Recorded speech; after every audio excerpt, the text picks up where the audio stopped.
자, 오늘은 에스라서 말씀을 전하려고 합니다. 우리가 9월, 10월 역대기 말씀을 함께 나눴는데 역대하 다음에 말씀이 에스라서죠. 열왕기하는 이스라엘과 유다의 멸망으로 말씀이 끝나는데 역대하는 유다의 멸망으로 끝나지 않고 그 이후에 고레스 왕의 칙령으로 유다 백성들은 예루살렘과 유다로 돌아가라, 이런 명령이 나온 것으로 역대하가 마무리가 됩니다. 그러면 이 명령이 있은 후에 유다 백성들은 어떻게 했을까? 그 역사적 내용을 기록하고 있는 본문이 오늘 우리가 읽은 바로 에스라서입니다. 우리가 11월 들어와서 에스라서 말씀을 묵상하고 있는데요. 오늘은 그 말씀을 좀 드리려고 합니다. 우리가 역대하를 보거나 또 열왕기하를 보면 유다라는 나라가 철저히 망하는 것을 확인하게 됩니다. 그 아름다웠던 솔로몬 성전이 파괴되고 그 웅장했던 이 성벽이 다 무너지면서 완전히 파괴가 되는데요. 왕은 눈이 뽑히고 서로 사로잡혀가고 왕의 자녀들은 다 왕이 보는 앞에서 다 죽임을 당하고, 그리고 고위직부터 많은 유다 백성들이 바벨론으로 포로로 끌려가는 비참한 신세가 되고 맙니다. 나라가 망하면 이렇게 비참한 신세가 되는구나 하는 것을 우리가 고대 역사를 통해서 확인하게 되는데요. 포로로 잡혀간 이 유다 백성들이 그곳에서 10년, 20년, 30년, 40년, 50년을 살아가면서 어떤 생각을 했겠습니까? 우리는 이제 완전히 끝났겠구나, 다시는 우리가 회복될 수 없겠구나 라는 생각을 했을 것입니다. 왜냐하면 북이스라엘은 약 136년 정도 먼저 망했는데 거의 200년 가까이 되었어도 북이스라엘이 회복되었다는 소식을 듣지 못했기 때문입니다.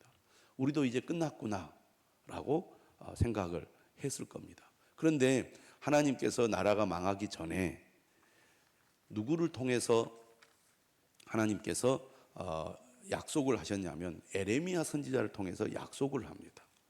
70년이 차면 다시 돌아올 것이다. 그 말씀이 어디에 있느냐면 에레미야 29장에 있습니다. 우리가 한번 찾아보도록 하겠습니다. 구약 성경 에레미야 29장, 성경을 한번 찾아주시기 바랍니다.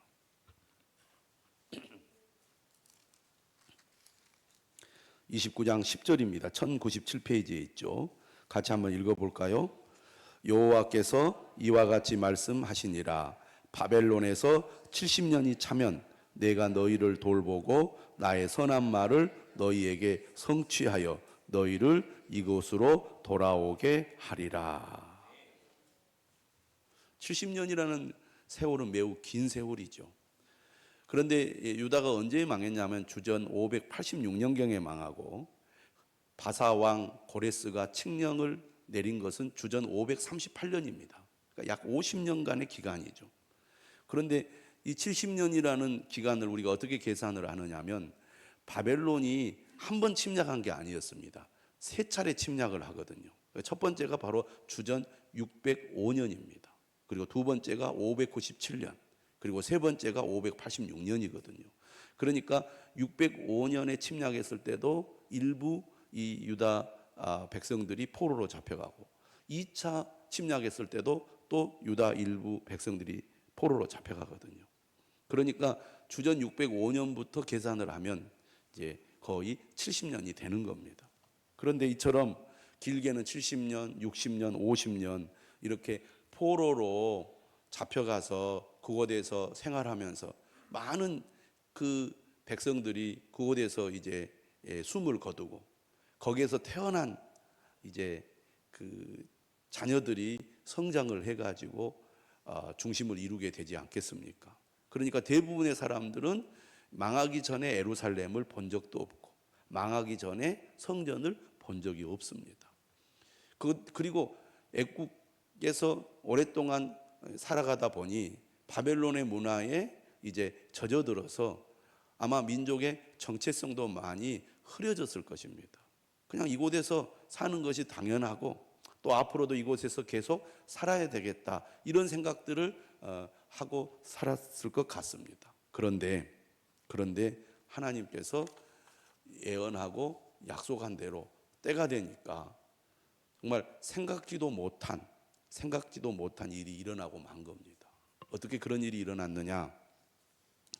바벨론 제국은 상당히 폐쇄적인 정책을 썼어요. 그래서 유다 민족 같은 경우는 이 핵심 인물들을 다 포로로 잡아가 버리고 그들이 믿는 그런 종교 생활, 신앙 생활을 못하게 했거든요.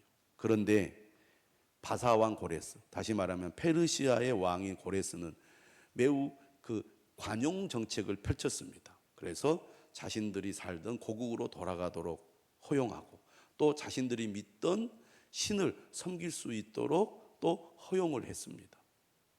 그러니까 이 고레스 왕의 관용 정책 덕분에 유다 백성들이 고국으로 돌아갈 수 있었고, 그리고 그곳에 가서 성전을 건축하게 된 것입니다. 그러니까 하나님은 어떤 분이신가? 하나님은 역사를 주관하시는 분이시죠. 하나님은 어떻게 일하시고 어떻게 자신의 뜻을 이루시는가? 역사의 주관자가 되셔서 사람들의 마음을 움직여서 하나님의 뜻을 이루어 가신다는 것입니다. 자, 에스라 1장 1절을 우리 다 같이 한번 찾아서 읽어보겠습니다. 에스라 1장 1절입니다. 시작. 바사왕 고레스 원년에 여호와께서 에레미야의 입을 통하여 하신 말씀을 이루게 하시려고 바사왕 고레스의 마음을 감동시키심에 그가 온 나라에 공포도 하고 조소도 내려 이르되. 자, 하나님은 반드시 약속하신 것을 지키시는 분이십니다. 하나님은 신실하신 하나님이죠. 왜 우리가 하나님을 믿어야 합니까? 하나님은 신실하시기 때문입니다. 반드시 약속하신 것을 지키시는 하나님이십니다. 왜 우리가 하나님을 믿어야 합니까? 하나님은 그가 말씀하신 대로 이루시는 분입니다. 우리가 말씀을 귀하게 여겨야 되는 이유가 여기에 있는 겁니다. 아마 유다 백성들은 70년이라는 긴 세월을 보내면서 하나님은 우리를 잊어버리셨겠구나, 하나님은 약속은 하셨지만 지키지 않으시는 분이구나, 그렇게 생각했을지 모릅니다. 근데 기가 막히게 고레스라는 왕이 바벨론을 무너뜨리고 페르시아 제국을 건설한 후에 관용 정책을 펼쳐서 각 민족으로 하여금 자기 나라로 돌아가라, 신전을 지어서 제사를 드리고 예배를 드려라, 이렇게 허용을 하니까 생각지도 못한 일이 일어나고 만 겁니다. 하나님은 이처럼 말씀대로 행하시는 분이구나, 말씀대로 이루시는 분이구나. 그런데 오늘 1장 1절에 보니까 하나님이 어떻게 역사를 주관하시고 그의 뜻을 이루셨느냐? 바사왕 고레스의 마음을 감동시키셨어. 하나님은 오늘도 역사를 주관하시는 하나님이심을 믿으시기를 바랍니다. 그래서 반드시 하나님은 그가 약속하신 것을 이루시고 말씀대로 행하시는 분이에요. 무엇이라고 조서를 내리느냐면 2절에 보니까, 1장 2절에 보니까 유다 예루살렘의 성전을 건축하라. 그의 백성된 자는 다 유다 예루살렘으로 올라가서 이스라엘의 하나님 여호와의 성전을 건축하라, 이렇게 조서를 내립니다. 이렇게 고레스의 칙령이 발표된 이후에 누가 그러면 유다와 예루살렘에 올라갔느냐? 다 올라간 게 아니었습니다. 그래서 이 에스라서는 1차 귀환에 관한 이야기가 1장부터 6장까지, 그리고 7장 이후는 2차 귀환한 백성들의 이야기가 나오는데요. 누가 올라갔느냐? 여러분 5절을 한번 읽어볼까요? 1장 5절 시작. 이에 유다와 베냐민 족장들과 제사장들과 레위 사람들과 그 마음이 하나님께 감동을 받고 올라가서 예루살렘에 여호와의 성전을 건축하고자 하는 자가 다 일어나니. 여기도 어떤 내용이 나오냐면 그 마음이 하나님께 감동을 받고 올라가서, 이렇게 되어 있습니다. 그러니까 누가 하나님이 하시는 일에 참여하느냐? 바로 은혜 받은 자가 참여한다는 것입니다. 우리가 말씀을 가까이 하고 늘 하나님 앞에 가까이 나가 예배를 드려야 하는 이유가 여기에 있습니다. 하나님이 주시는 은혜를 받을 때 우리는 하나님이 하시는 일에 동참할 수 있기 때문입니다. 근데 우리가 스스로 하나님이 주시는 은혜를 받지 않으려고 마음을 닫아버리면 안 되는 거죠. 그 기회를 우리에게 주시는데 그 기회를 우리가 거부하면 안 됩니다. 하나님은 끊임없이 그의 백성들에게 찾아와서 말씀하시고 은혜를 주시려고 하는데, 우리가 마음을 열고 하나님이 주시는 은혜를 받아야 우리는 하나님의 일에, 하나님의 역사에 참여할 수가 있는 것입니다. 6장 14절에도 보면은 성전 건축이 중단됐다가 다시 성전 건축을 하게 되는 이야기가 나오는데, 6장 14절 한번 봐보십시오. 6장 14절도 어떻게 그런 일이 일어났느냐.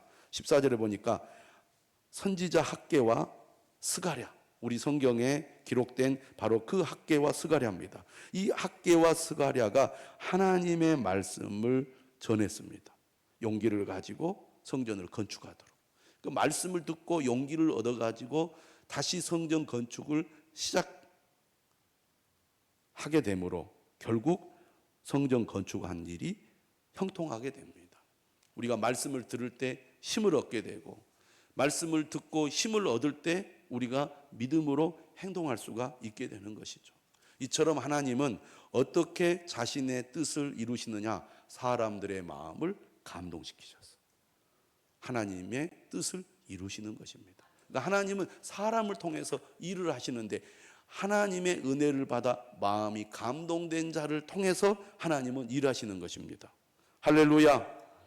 그리고 그렇게 우리가 하나님의 은혜를 받아 감동을 받고 하나님의 일에 동참할 때 하나님은 그냥 우리가 그냥 일하도록 내버려 두시느냐? 아닙니다. 자, 에스라 1장 6절을 읽어보겠습니다. 시작. 그 사면 사람들이 온 은그릇과 금과 물품들과 짐승과 보물로 돕고 그 외에도 예물을 기쁘게 드렸더라.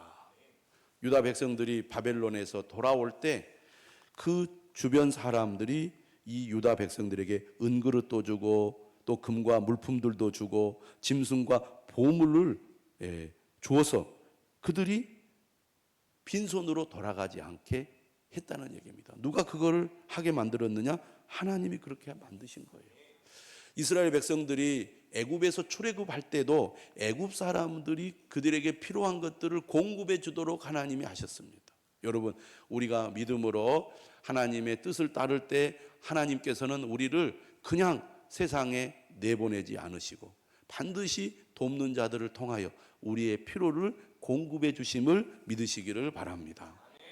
나는 능력이 없습니다. 나는 힘이 없습니다. 그러니 내가 주님의 일을 할 수 없습니다. 이렇게 생각하는 분들이 있을지 모르겠습니다. 그러나 여러분, 믿음으로 순종하면 하나님은 기가 막히게 필요한 사람도 우리에게 붙여주시고 필요한 이 물품도 우리에게 공급해 주셔서 주님의 일을 하게 하시는 것을 우리는 믿어야 할 것입니다.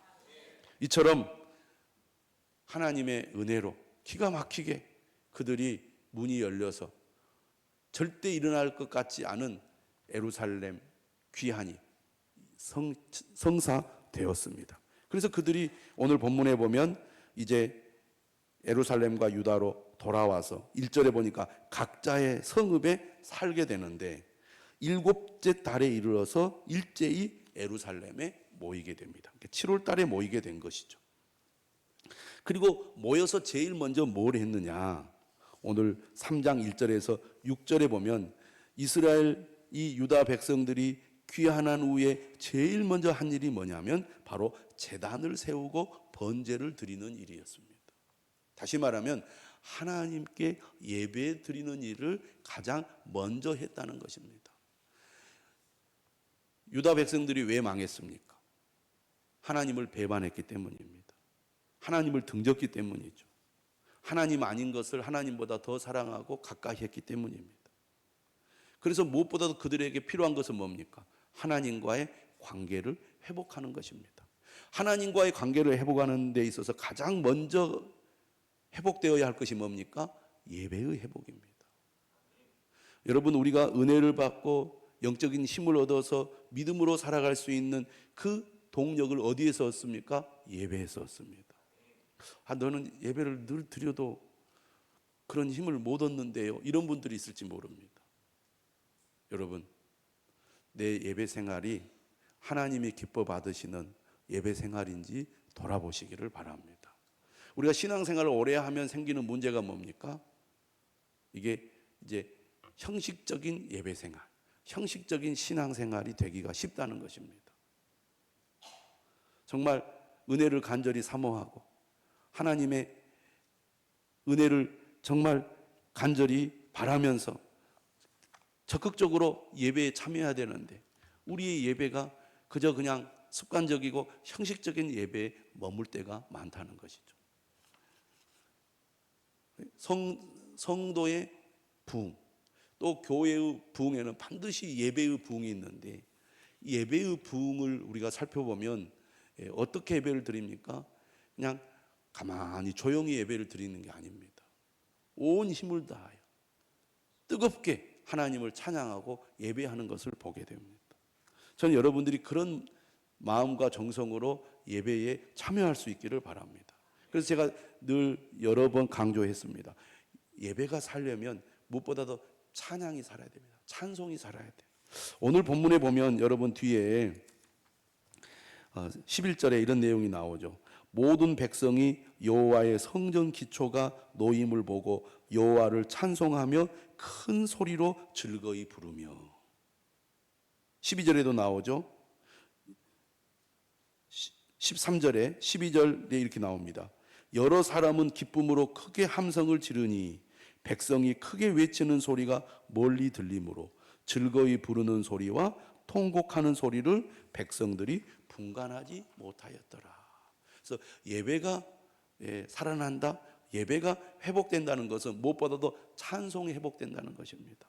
여러분의 예배가 정말 뜨뜻미지근하고 은혜가 잘 되지 않는다, 이런 생각이 든다면 무엇보다도 여러분 결심하시기 바랍니다. 내가 정말 온 힘을 쏟아 하나님을 찬송하겠습니다. 그래서 여러분 마음을 다하고 힘을 다하여서 하나님을 찬송하십시오.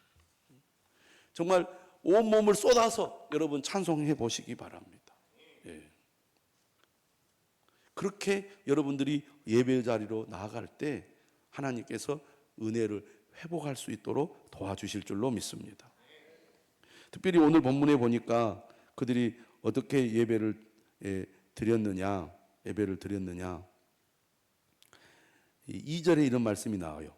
하나님의 사람 모세의 율법에 기록한 대로 번제를 그 위에 드렸다, 이렇게 되어 있습니다. 또 4절에도 보면 기록된 규례대로 초막절을 지켜, 이런 구절이 나옵니다. 그러니까 예배는 하나님의 말씀을 따라 우리가 예배 생활을 해야 된다는 것이죠. 예배 생활을 우리가 내 생각대로, 내 기분대로, 내 형편대로, 내 감정대로 해서는 안 되고 하나님의 말씀을 따라 예배 생활을 해야 돼요. 우리가 주일을 거룩하게 지켜야 한다는 믿음을 가지고 있습니다. 하나님께서는 6일 동안 일을 하고 제7일째 되는 날 안식하라고 말씀하십니다. 오늘 우리는 예수 그리스도의 부활로 말미암아 주일을 거룩하게 지키는 신앙생활을 합니다. 그런데 우리가 살아가다 보면 주일을 지키기 어려운 그런 환경을 만날 때가 많이 있습니다. 그럼에도 불구하고 우리가 주일을 지키려고 할 때 얼마나 많은 노력을 기울여야 하겠습니까? 초대교회 성도들이 죽음을 무릅쓰고 예배를 드렸습니다. 그만큼 절실하고 간절한 그 마음이 예배에 담겨 있었다는 것이죠.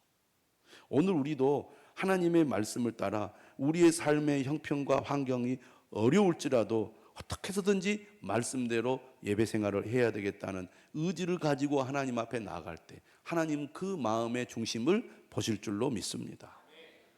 어떤 사람은 몸이 아프니까 아파도 예배 드리러 오겠다고 와서 예배를 드리는 분들이 있습니다. 반대로 어떤 분은 오늘은 좀 몸이 컨디션이 안 좋으니까 예배를 못 드리겠다 이렇게 생각하고 예배를 안 드리는 분도 있다 그 말입니다. 하나님이 어떤 사람의 중심을 보시겠습니까?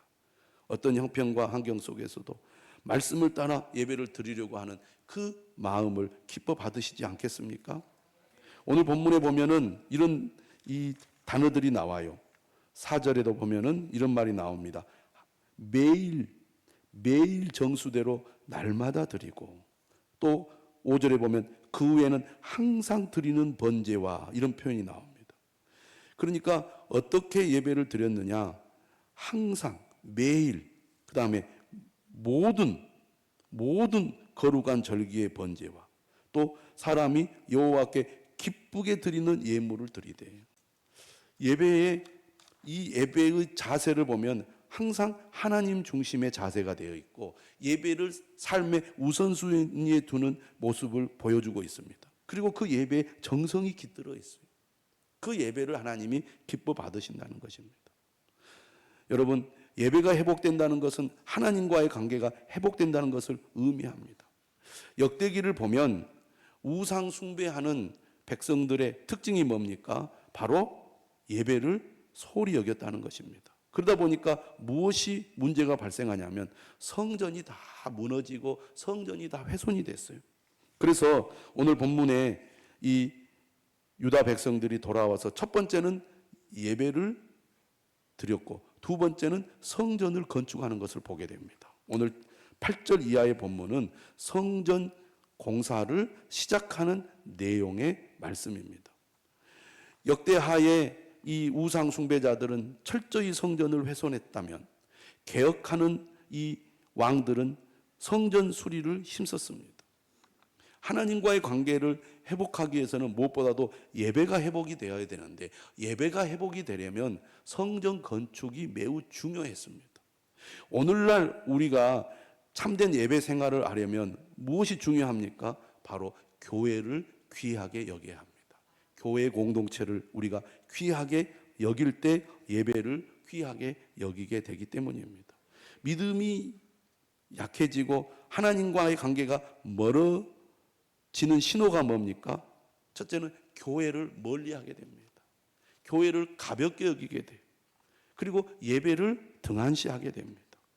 예배를 드리지 않는 것을 아무렇지 않게 여기는 겁니다. 이건 신앙이 병들어가고 있다는 증거고 믿음이 점점 약해져서 주님으로부터 멀어지고 있다는 증거입니다. 하나님은 이 유다 백성들을 회복하시면서 무엇보다도 예배가 회복되고 그리고 성전의 삶이 회복되도록 하신 것입니다. 그것을 알고 오늘 본문에 이 유다 백성들이 하나님의 성전에 이른 지 2년 둘째 달에 드디어 성전 공사를 시작하게 됩니다. 그리고 기초를 놓고 기공 예배를 드리는 내용이 오늘 본문에 나오죠. 그래서 그 내용이 10절 한번 읽어보겠습니다. 시작. 건축자가 여호와의 성전의 기초를 놓을 때에 제사장들은 예복을 입고 나팔을 들고 아삽 자손 네이 사람들은 제금을 들고 서서 이스라엘 왕 다윗의 규례대로 여호와를 찬송하되, 하나님을 찬송합니다. 하나님을 어떻게 찬송합니까? 11절을 읽어보겠습니다. 시작. 찬양으로 화답하며 여호와께 감사하여 이르되 주는 지극히 선하심으로 그의 인자하심이 이스라엘에게 영원하시도다 하니. 여기까지 읽겠습니다. 뭐라고 찬송을 하냐면 주는 지극히 선하심으로 그의 인자하심이 이스라엘에게 영원하시도다. 찬송의 내용은 바로 감사였습니다. 하나님의 은혜에 대한 감사. 그럼 감사의 내용이 뭐냐? 주는 지극히 선하시다, 이 말은 뭐냐면 하나님은 약속을 지키시는 신실하신 하나님이시다라는 말입니다. 여러분, 하나님은 반드시 약속을 지키시는 분이심을 믿으시기를 바랍니다. 그래서 우리가 하나님 말씀을 붙들고 그 말씀에 우리가 순종하는 것입니다. 두 번째, 하나님은 어떤 분이시라고 그들이 찬송합니까? 사랑의 하나님이라고 찬송하고 있습니다. 그의 인자하심은 하나님의 사랑을 가리키는 거죠. 여러분, 그들이 하나님을 배반하고 선지자를 통해서 계속 말씀했음에도 불구하고 하나님의 말씀을 듣지 않고 하나님을 거역했습니다. 그래서 그들이 망했죠.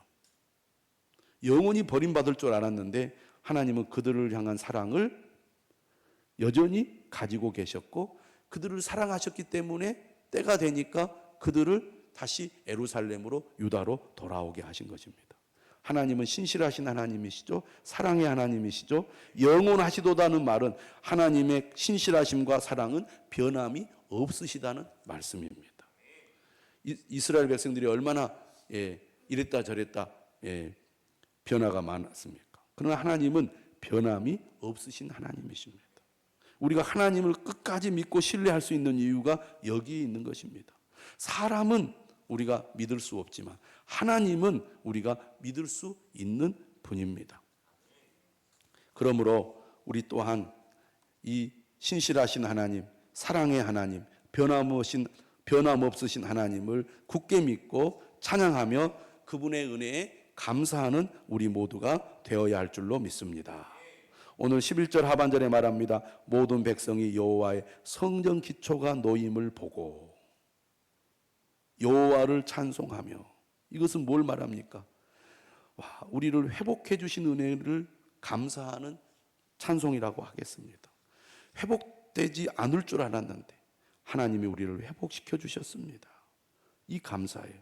그런데 그 감사는 또 어떤 감사를 가지고 있냐면, 성전 기초가 놓였다는 것은 아직 성전 건축이 완성된 것은 아닙니다.